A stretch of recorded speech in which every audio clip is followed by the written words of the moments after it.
আসসালামু আলাইকুম। আমার রেকর্ডে যারা যুক্ত হচ্ছেন সবাইকে শুভেচ্ছা জানিয়ে আজ দেখাতে যাচ্ছি আমার হাওরের বিষাদের দৃশ্য, যা দেখে হৃদয় রক্তকরণ হচ্ছে। হাওরবাসীর প্রতিনিয়তই প্রাকৃতিক দুর্যোগের সাথে লড়াই করে বাঁচতে হয়। বিভিন্ন দুর্যোগের মধ্যে কয়েক বছর পর পর এমন অতিবৃষ্টি আর আগাম বন্যার আঘাত হাওরে মানুষের জন্য অভিশাপ। আমার জীবদ্দশায় আমি আর কখনো এমন বৃষ্টি হতে দেখিনি, যে বৃষ্টির পানিতেই সমগ্র হাওর তলিয়ে গিয়েছে। হাওরবাসীর নাগালের বাইরে এমন প্রাকৃতিক দুর্যোগ রাষ্ট্রীয় পদক্ষেপ ব্যতীত মোকাবিলা করা অসম্ভব। হাওরবাসীর কল্যাণে সুপরিকল্পিত করে বা করার মতো এমন মানুষকে সামনে আনা জরুরি। হাওরের রাস্তা উন্নয়নের পাশাপাশি সবচেয়ে জরুরি এবং গুরুত্বপূর্ণ বিষয় হলো নদী খনন, খাল বিল সংস্কার করা। প্রাকৃতিক দুর্যোগের সময় সবাই আফসোস করে বিভিন্ন ফর্মুলা নির্দেশনা দেয়। কিছুদিন অতিবাহিত হওয়ার পর বিগত দুর্যোগের ভয়াবহতা দিব্যি ভুলে যায়।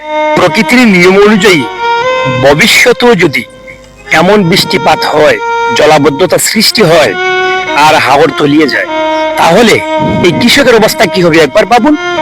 আর এই কৃষক যদি তাদের উৎপাদিত ফসল গড়ে তুলতে না পারে, তাহলে সরকার কিভাবে এই জনগণকে মেনটেন করবে একবার ভাবুন।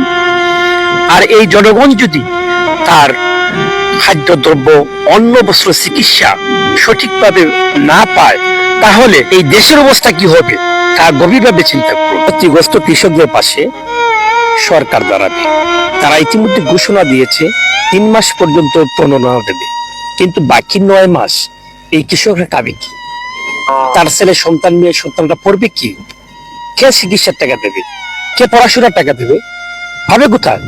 এই দেশ বাঁচাতে, এই দেশের জনগণকে বাঁচাতে, এই দেশের কৃষককে বাঁচাতে আমি সরকারকে অনুরোধ করব, মেগা প্রজেক্ট নিয়ে হাওরের উন্নয়ন করার চিন্তা ভাবনা করুন। হাওরের বিলগুলি খনন করার চিন্তা করুন।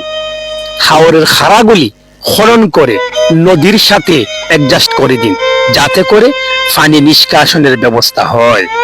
আমি অনুরোধ করব, ক্ষতিগ্রস্ত কৃষকদের কথা ভেবে বিভিন্ন সংস্থা, এনজিওগুলি তাদের পাশে দাঁড়ানোর জন্য।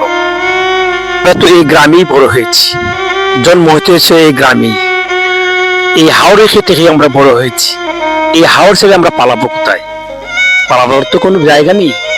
তাই আসুন আমরা হাওরের উন্নয়নে ঐক্যবদ্ধ হই আর পরিকল্পিত উন্নয়ন করি, যাতে করে সুদূর ভবিষ্যৎ আমাদের সুন্দর হয়, সুগম হয়। এই প্রত্যাশা রেখে আজকের মতো বিদায় নিলাম। সবাই ভালো থাকুন, সুস্থ থাকুন। আল্লাহ হাফেজ।